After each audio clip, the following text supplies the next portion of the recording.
Let's check in on those results again from the election yesterday. It was a razor-thin margin, but David Crowley is now the projected winner of the Democratic primary for governor. The Associated Press calling that race in the wee hours of this morning, about 2:30 today. It's always exciting on election night in Wisconsin. So this means that Crowley will be taking on Republican Tom Tiffany in November in the race for Wisconsin's governor. So Crowley's win is an upset over Hong, who was favored as the Democratic socialist candidate.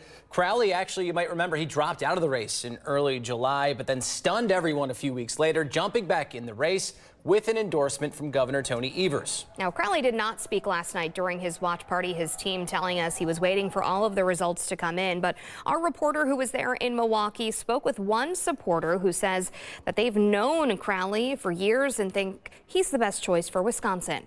You know, the polls are closed, but he's a good candidate. He says what he means, and he has receipts for things that he's done in Wisconsin or as county executive. Now, after the race was called here, outgoing Governor Tony Evers congratulated Crowley on his win. The governor and Crowley's campaign both saying in statements that their work is not over. If Crowley wins in November, he would become Wisconsin's first ever black governor. Crowley's campaign releasing a statement overnight saying in part, quote, "Now David is focused on bringing people together, earning the support of Democrats, Republicans, independents, and anyone who believes Wisconsin is at its best when we work together and deliver results," end quote. Crowley will accept the Democratic nomination at an event in Milwaukee later.